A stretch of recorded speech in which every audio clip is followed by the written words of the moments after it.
the lovely founder, I said co-founder, of ReDeefined the Podcast. Yeah. Weird. Okay. But if it's weird, we could keep doing it. No. We're just going to keep going. Okay. You got it. You'll be fine. Am I going to hear the... He'll put it in. Okay. Where's my mouse? It's not moving. Oh, it's starting. We started it. Yeah, it's starting. Awkward.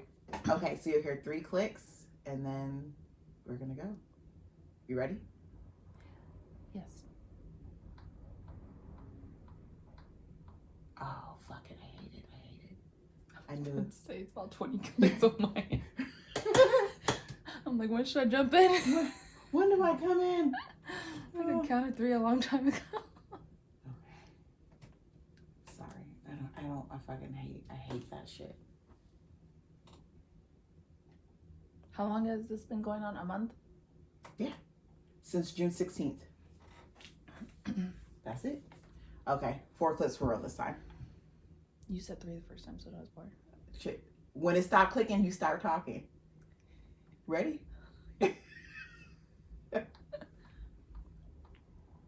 Hey family, welcome back to Redefine the Podcast. I am your special guest host today, Destiny, a good friend of Deanna's, and we actually have a wonderful guest lined up for you today. This person has 700 downloads and has only had the podcast for 1 month. So Deanna, let us know how you feel. Hey family. I feel good. I'm excited. I think this is going to be interesting. So some background. We've been friends since what, freshman year? Yes. So I'm gonna dig in there. I'm gonna go for the gold. Yes, girl. Let's do it.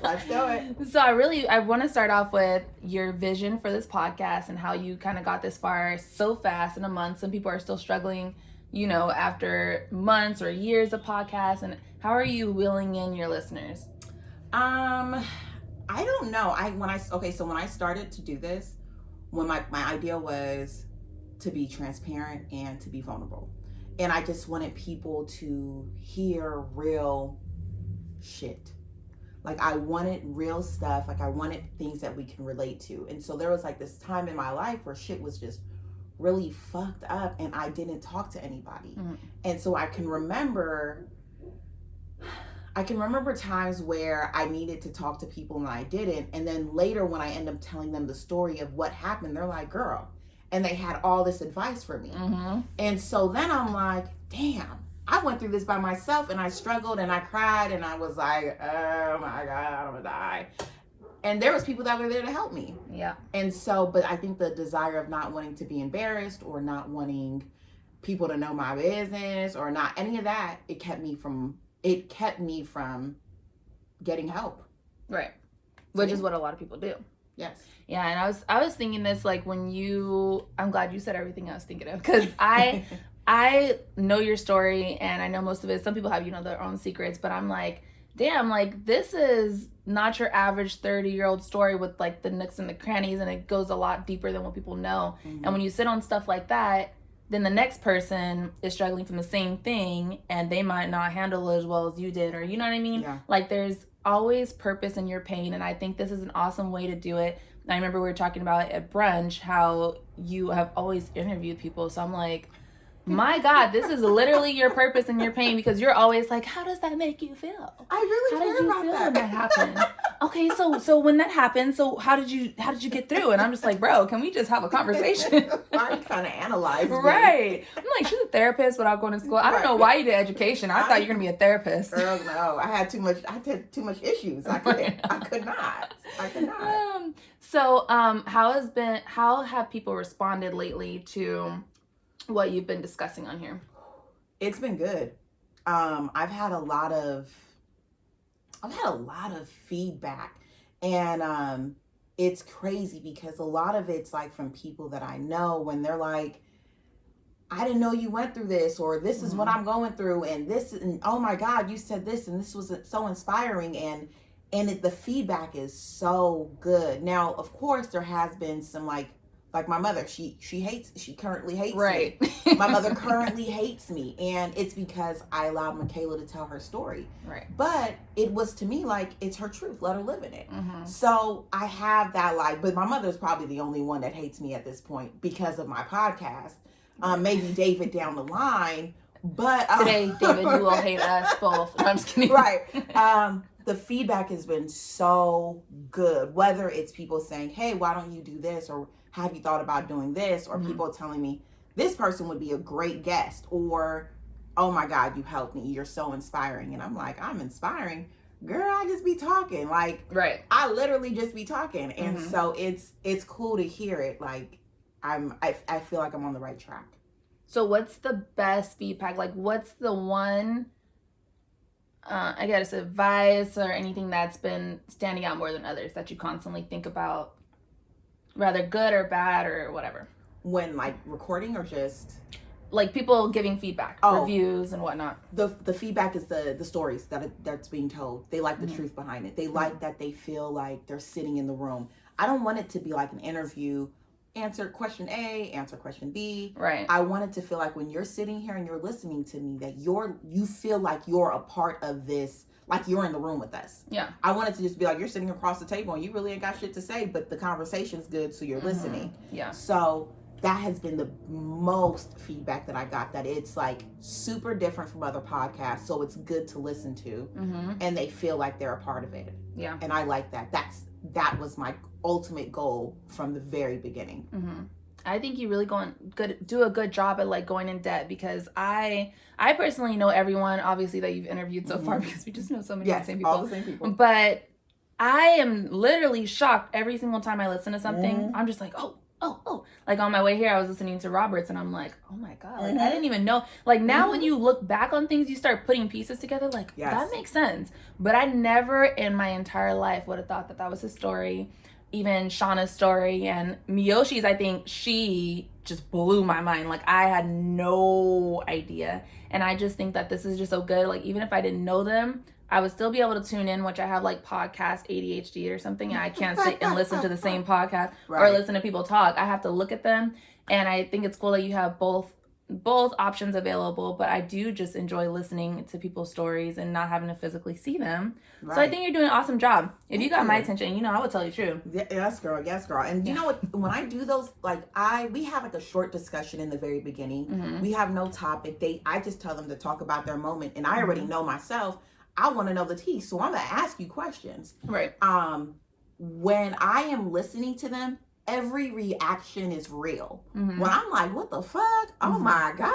Yeah. It is a real, because we did not talk about it. We didn't cover it.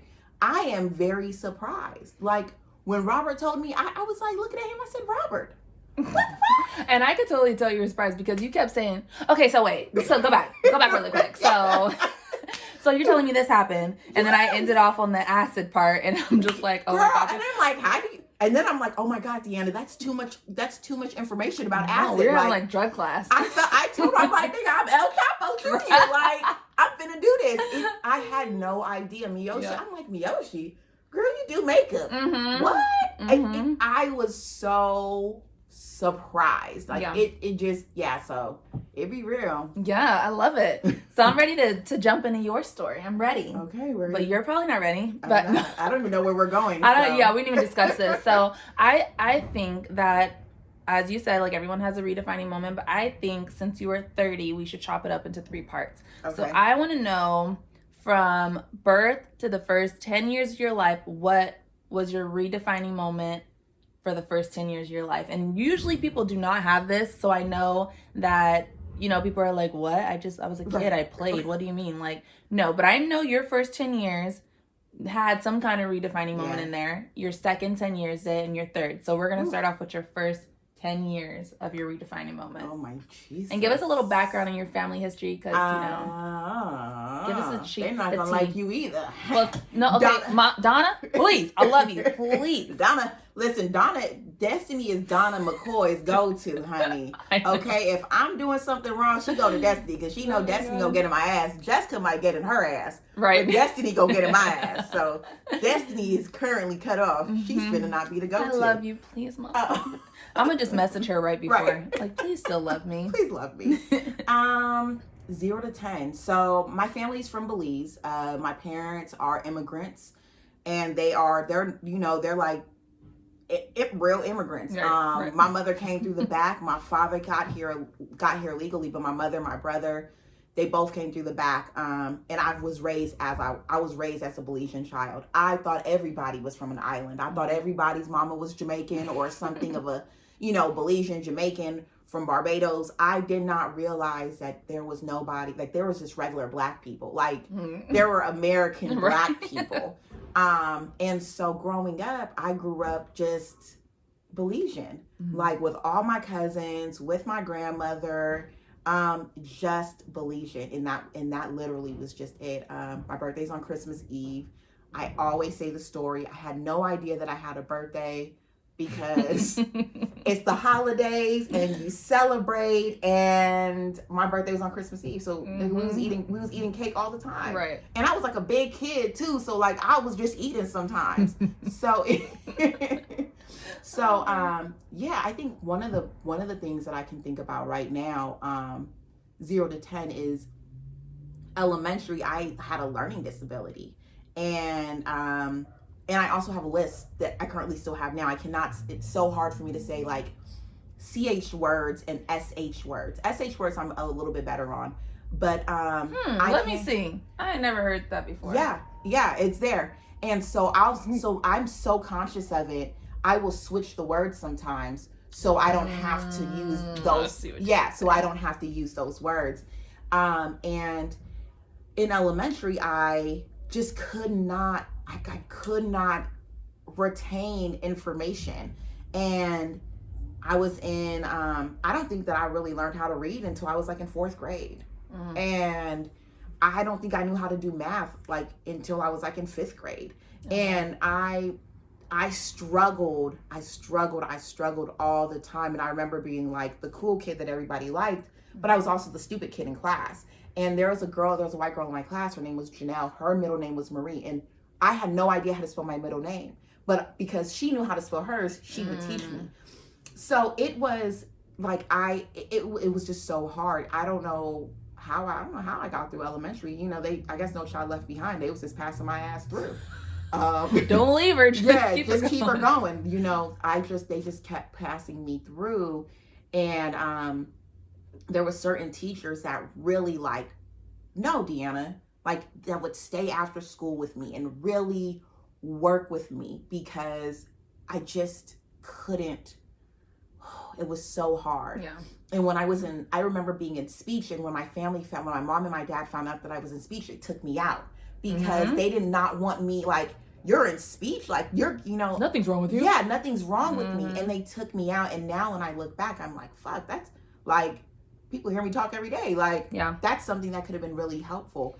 I think the redefining moment there is just the fact that I grew up like not being the smart, maybe not being the smart kid, but just having a learning disability and just literally getting pushed through and learning how to fake it. Right. I faked it until hell. I faked it. And so how did you find out you had a learning disability? I don't think that I realized I don't think that I learned that there was a learning disability. I remember let me go back. When they took me out of speech, Miss 𝐲𝐿𝐿 was her name, was very emotional. She loved me. And she's like, you need this. And I know it's hard for you, Deanna. Like, I know you're not getting the reading, and I know you're not, like, I know you don't understand. And I really just want your parents to keep you in this. And she's like, I just know you need more help.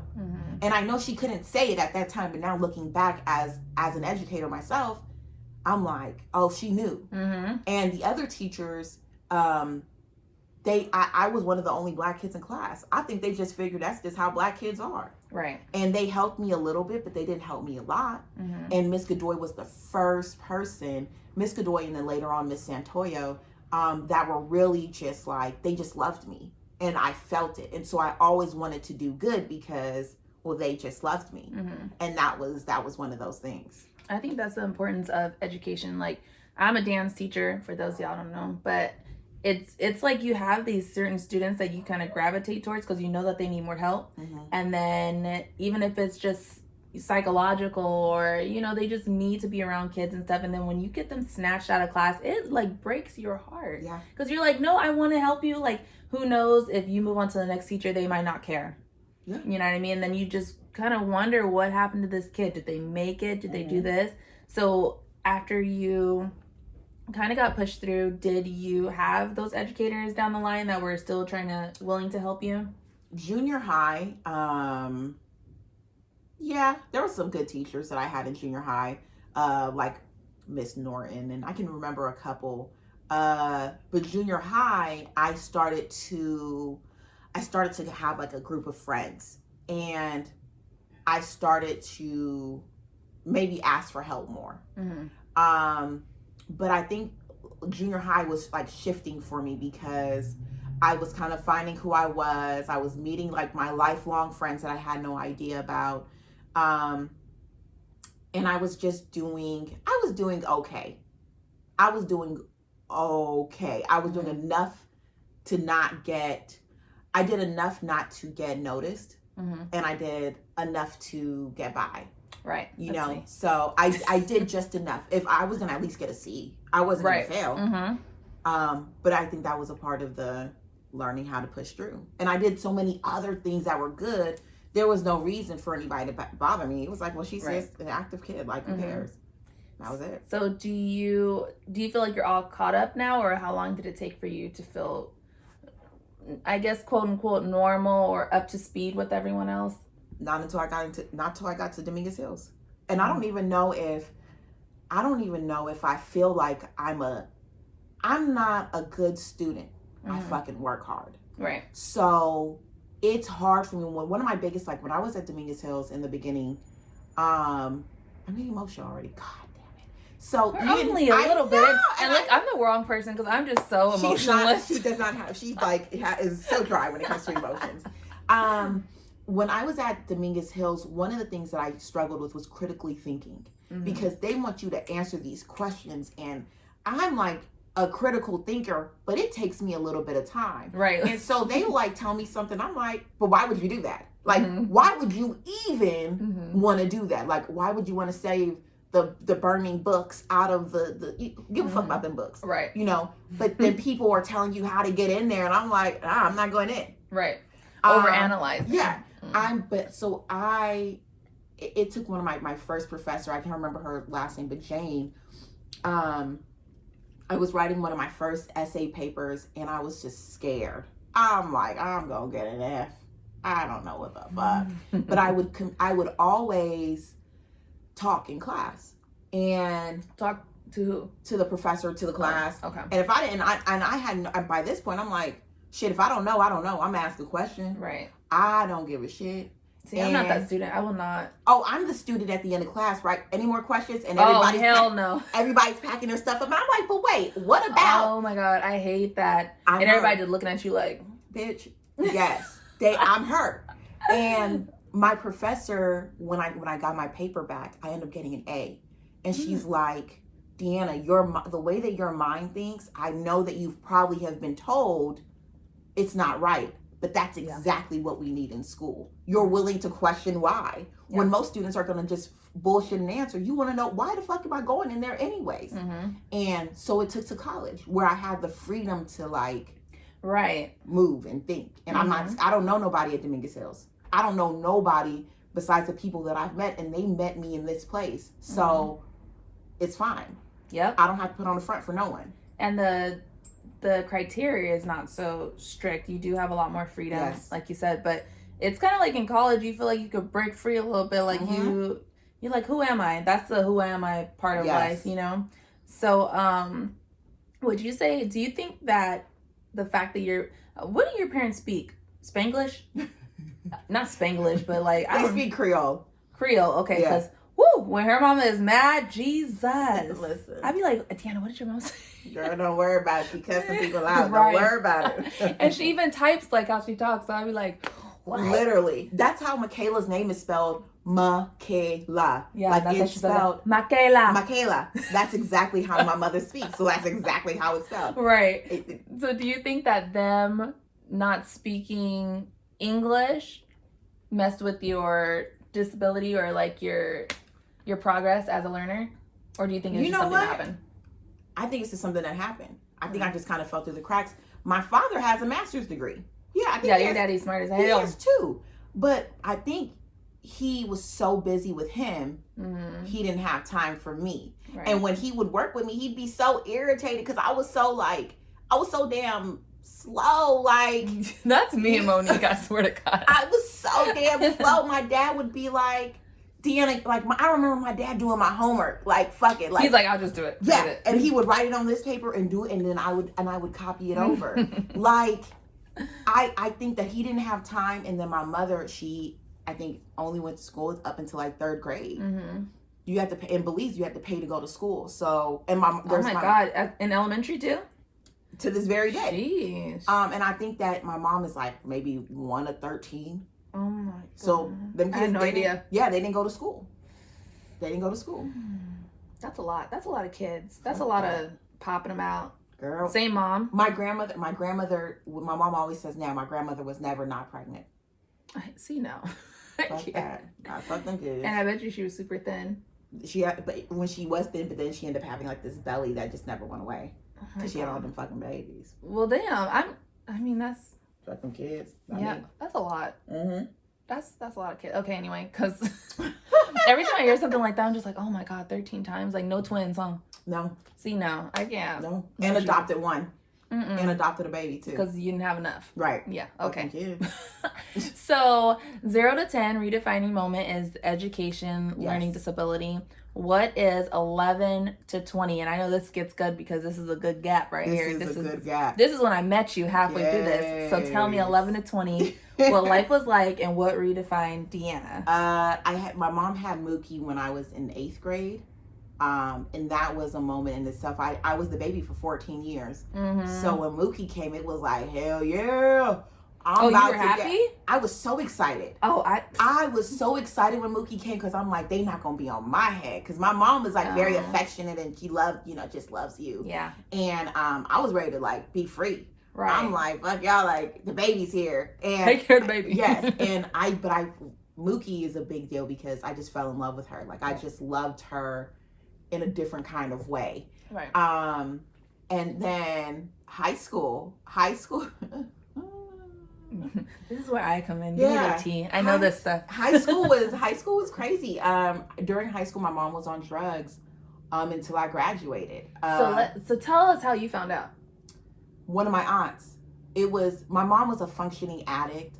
And my mom, if you know my mother, she cooks, cleans. My mama don't play no games. Mm-hmm. She's solid, right? Right. Even though she hates me, she's solid.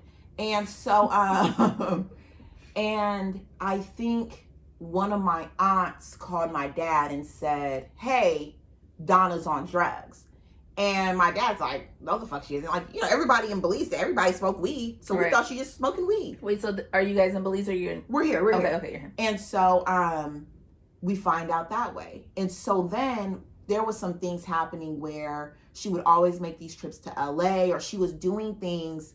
And it kind of seemed crazy. Mm-hmm. But, I mean, my mom's crazy. So we're not thinking nothing of it. Right. She ended up being on drugs. And she was on it until probably Michaela got to kindergarten. So my whole high school experience, my mother was on drugs. So did you, now that you know her, from the minute you found out, then were you able to start detecting a lot more signs? Absolutely. The minute that once we knew, I knew. You know what I'm saying? Mm-hmm. Like it was just one of those things. Like she used to sit in the bathroom a lot. And she would, like, most people smoke weed. They smoke weed outside in the room. Mm-hmm. They don't give a shit. Right. My mom would only smoke in the bathroom. Mm-hmm. She had started losing, my mom was maybe 230 pounds. Mm-hmm. She started losing a lot of weight. At one point, she was like 90 pounds at her lowest. Mm-hmm. You could tell. but she was still trying so hard to be a good mom. And I think it was just, I don't know. And that was a big part of high school for me, because I ended up taking time off to take care of Michaela my sophomore year, to just be at home with her. Because, you know, if you have a parent on drugs, it's a lot of shit that goes on. Right. You are the parent now. You become a parent. My freshman year, and when I was at Western, I left Western after Christmas break and went to Buena Park. My GPA was a 1.32. Oh my God. 1.32. Nobody, the only one person that now everybody, but the only other person that knew was my older sister, Michelle. And she was like, come on, Deanna. Like, come on. Right. And I was playing basketball and I was doing so much fun things, but I couldn't, there was just so much going on in my world that I couldn't, now it wasn't a thing. If I couldn't do the work, I couldn't focus. Right. Because that's a lot for a freshman. Yeah. Or anybody, really. Yeah, it was a ton. So you have this baby that you're taking care of. So how long did you go out of school? How long were you out of school for? I finished my freshman year off at Buena Park High, and then my sophomore year I did homeschooling my whole sophomore year. Me and Mookie would take the bus to this little place by the Bank of America in Buena Park, and we would take the bus, and I would sit in there and I would turn in my packets, and they would give them back to me, and we would get back on the bus and go home, or somebody might pick, my dad or my sister might pick us up. I took my exit exam. I think I took one part of my exit exam there, and they kept Mookie outside and they let her, crawl around and, do her thing, whatever, however old she was. But I spent my whole sophomore year out of school, and I didn't go back to regular school until my junior year. And that's when I was there. Now I'm trying to figure out when you disappeared. Yeah. I'm like trying to do the timeline. Yeah. So you are, as we talked about, your redefining moment was education. So now you have a disability, a learning disability, and now you are teaching yourself how to not only become a mother, but how to do homeschool work. Yeah. Because this is a big difference. If you are, even the kids now know, I know a lot more kids can relate now that everything is virtual and we're in this weird learning system. But so now you are learning to teach yourself how to do these packets and how to get them turned in on time and be a responsible adult at the tender age of 14, 15, because your birthday's late. Yeah. So how are you doing all this? How are you teaching yourself? How are you getting the money for the bus fare? Listen, sometimes I think, trauma makes you do shit, and I don't even remember sometimes. I only remember very pivotal moments during those times. And I remember people that were very good to me. And so when I think of, I don't know how I got through it. I don't know how I got through high school. So I have no idea. I did night school at one point. I think Jessica went with me a couple of times. I had to do night school to make up a few credits. But by the time I got to senior year, I only had 4 classes. I did so much work, I only had 4 classes. That was a damn problem. That should have never happened. I should have been in school till 2:30. No, I was out at lunch. I don't know how I did it. I don't know how. I think my dad used to leave us. Whatever he had. If he knew, he would leave me a couple of dollars here. But God, I guess. I don't know. So when did the drugs stop, and when were you able to take a break from being a parent and a self-educator? Luckily, I feel like she probably didn't stop until I got out of high school. So I did that. That was my whole high school years, was my mom was on drugs. We did a lot of going back and forth, her trying to do, not counseling, getting clean and the process of that. I don't think that it ever went back to I don't know what normal is. Right. I don't think it ever went back. I think that it's always been just now, maybe now that I'm an adult, I've learned balance. I'm learning balance. Not then. Then it was what it was. And I had some good people around me. I had my friends. I was able to go to Jasmine's house and go over there sometimes. I was able to go to you guys' house, Jessica's house. I had a boyfriend at the time named Chris, and Chris, when we were in high school, I mean, I think we were boyfriend and girlfriend. Right. But Chris, let us know. Right. Chris, when I had got kicked out at one point, and I took Michaela with me, and we stayed in a hotel for, I don't know, maybe 2 weeks, maybe a week. And Chris would deliver mail to be able to give us money. And he would deliver mail, and he would pick us up. He would watch Michaela. Like, Chris loved us. And I don't know, and he was going through his own shit. He had like this van, and it only had one seat. Like, it had the front seat, and then the middle was open for all the mail, and then the very back seat. But he never cared. Like, he would pick, if I called Chris, it didn't matter if he had a basketball game, if he was there. Easy. Was he in high school? Yeah, Chris Thomas. He went to high school with us. I know. You went to homecoming with him, Yeah. right? Okay. So he was delivering mail in high school? Yeah. He would do it with his dad, and then I think when he got old enough, he started doing it by himself. And he just always looked out for us. Like, that during high school, he was one of those people that was like, come on, like, it's okay. He never judged the dysfunction of my family and my household. So during this time, how many people do you think actually knew what was really going on? Probably not many. I don't know when you guys found out. I don't know when I told you guys, or if I told you guys. I'm trying to think. I knew when you had gotten a fight with your mom. Oh, because that's probably the time everybody knew, because it was physical. It was a physical. Y'all don't, if you guys, don't fight with your mama if she's on drugs. Don't fight with your mama. You will lose. Listen, don't fight with your mama, but if she on drugs, listen, it's about to be a war. I think that's the time that everybody found out, because I didn't get in a fight at school. Yeah, I came from home with that fight, and you had like scratches. I had scratches all over. Oh my God, I had a scar across my face for years from where my mom, I don't know what she hit me with or scratched me with, and I remember that day. Stashana was the first person I ran into, and I think she knew my mom was on drugs for whatever reason, and she seen me. As soon as she seen me, she started crying, and she hugged me. She was the first, I think she was the first person that I really told, and that seen me that morning. And I mean, that's when I got kicked out.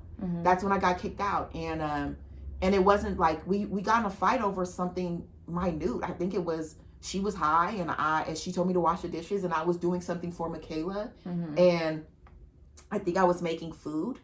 And she got mad, and then we ended up getting a fight. And so it was what it was. It wasn't, I think that's when everybody probably knew. And then when I started getting tattoos, that's why I started on my back. She hit me with like a pan. And so. Oh, wow. Yeah. And so I had a big ass scar on my back. And if you guys see my back, it's covered with tattoos, but I'm super light. And I hate it. And even though nobody ever seen the tattoos, I hated the thought of the scars being there. Yeah. And I covered them up. And the scar on my face, it went away. Just went away. See, that's got to be the hard part, is that you can get in a fight over something as simple as dishes, but it's because you are the parent now. So it's that weird transition where it's like, are you my mom or not? You know what I mean? Like, at the end of the day, she is always going to be your mom. But then you have already taken over the role of the parent. Yeah. So where does that leave her? Yeah. So she kind of fights maybe for the struggle or for the power struggle. Yes. It's like, well, I'm doing your job though. Yes. And that was a constant struggle for us. It's to this day. Yeah. It's to this day. Prior to this, me and my mom were very, very close. And she's, my mom is awesome. Like, I talk a lot of shit, and the past is the past, but my mom is a very good woman. But during those days, she was not. We call them the dark ages. She was not, because even after drugs, she had she was an alcoholic for a little bit. Right. So it was always another something. And to replace something. To replace something else, because there was like a deeper rooted issue that hadn't been taken care of. Right. So because of that, it was always something. And I was always the parent. My sister Michelle, she got married and, got to live her life. And my brother, he's in jail. again. So, it was just me and Mookie. Right. It was just me and Mookie. And so that I became Mama Sis. That was what it was. So you having to be a parent so early, did it cause you to have any kind of resentment towards Vaughn or Michelle or your mom or your dad because you are the standing person, as if there's no other siblings, as if there's no other parents? No, not, I was very, oh man, I didn't like my dad. I didn't like him. I didn't like that nigga. But why didn't you like your dad? I felt like he didn't protect us. From life, from what was going on. Mm-hmm. My dad loves my dad and my mom been together for, I think, 40 years. My mom's been with my dad since she was 13. She left. She always says she moved out of my grandparents' house to move with my father. Mm-hmm. My dad's 2 years older than her. So he's 15. They're kids. Mm-hmm. My dad loves my mom. And most people have kids and they love their kids more than their partner. Mm-hmm. My dad loves my mom more than us. And so, and all of us know that. Like, Donna loves us more than him, but he loves her more than us. Right. And during times I felt like he dropped the ball. Like, he forgot about us. Like, he was worried. I mean, and I get it. He was worried about getting her clean. But in getting her clean, sometimes he forgot about the kids that were in the house. Mm-hmm. And so I didn't like him. I held a lot of hostility towards him. My mom, I had a lot of sympathy for, surprisingly. Yeah. I had a lot of sympathy for because I knew, I at the time, I probably still don't know what the inner stuff is, but I can only imagine. Right. I can only imagine. Mm-hmm. And so she was like my baby too. Like, I felt for her. Mm-hmm. My siblings, I felt like it wasn't fair for Michelle to stop living because she was just had a baby. And Michelle was in there with us for a little bit too. Right. And then she ended up getting married and stuff. And then my brother, hell, like, Vaughn had his own struggles. Mm-hmm. And so all of us had our own thing. And I was never mad at them. Mm-hmm. I was always, anytime I felt anything, I was upset with my mom and my dad. Do you feel like it's easier right now to forgive your mom than forgive your dad?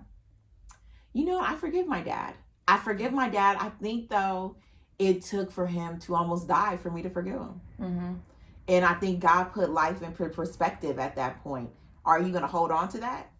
This man's about to die. Right. You hold on to that? Mm-hmm. And I remember my heart being very soft. And my father, he had a brain tumor. He had 2 strokes. He had a seizure, and I was in the room with him, and he couldn't talk, and he had this seizure. And me and my mom had just switched places, and my mom walked out the room, and he started having the seizure. And I had to call people in, and he was peeing on himself. He could. It was one of the moments in my life where I was like, oh shit, life and death are real. Right. Life and death is hell of real. Mm-hmm. And watching him go through that, it made me say, like, okay, all right, you don't have to say sorry. Mm-hmm. I'm gonna give you this. Right. So all those years I just released. And then when he woke up finally, I had spent, I think I was pregnant at the time too. It was right before my miscarriage. He woke up, and I was going through school, and I'm pregnant, and I think I stayed there for like 72 hours straight, not leaving the room, not letting my mom come back, mm-hmm. not letting anybody, because I wanted to, like, I need to be able to communicate with these doctors. I need to know what the fuck is going on. Right. And when he woke up, he didn't know who I was. And he could barely talk, but when he finally was able to, like, get it out, he's like, you're such a nice lady. Oh. And I was like... And I can just hear his voice saying that. Yeah, and that, and I was like, thanks. He goes, who's your dad? And I said, you are. And he laid back in the bed, he said, no shit. And that's why you look like me. And the truest Mike McKoy form. And I forgave him that day, and I love him, and I think he loves us. Mm-hmm. I think now he loves us. I don't know if that was God's way of waking him up. I think he loves us now. But he almost didn't remember none of us. So he used to call my mom. He used to call my mom in the hospital. He would call her the crying lady because she was always crying. Who is that? Your crying mom is so emotional. She's so emotional. who's that crying lady? Who is that crying lady? And that would and that would be the only thing for the first 2 weeks after his strokes. That was the only thing he called her, the crying lady. So do you think that, I mean, before your mom was on all the drugs and stuff, do you feel like you had a family? Like, have you ever been able to call yourself a family? Yeah. I do. I feel like my mom, like, our home was still the home for other kids, which was fucking crazy. Oh my God, you had so many. You always had people at your house. Everybody loved coming to our house. Everybody, and that also could have become because of the freedom of my home. My parents were very just like, as long as you ain't breaking shit, you good. Right. I think we had a family, but I don't. It was dysfunctional. But I didn't know it was dysfunctional. Right. Just like when you're a kid, you don't know that you're broke. You think your parents are rich. And then you're like, damn, that's all the money you guys had? Yeah, shit. I always tell people I had a recession in 1989. Right. Like, I didn't know. Y'all, that's how we live. I didn't give a shit. This is life. Playing in the dirt. Life. Yeah. You got Barbies? Okay, let me play with one. Right. It didn't. I didn't. I always had a family. My mom loved birthdays. My dad bought us stuff. Like, it was what it was. Yeah. So how many years would you say that you and your dad were not just seeing eye to eye, or? Since I was probably like 5th grade. I remember when I stopped liking him. Like, he called me dumb. I was pissed. He called me dumb when I was doing homework. And I remember feeling like I was dumb, and then he didn't console me like in that time. And then I was like, man, if I'm dumb, then I don't like you. Right. Like, and so, but prior to that, my dad was like,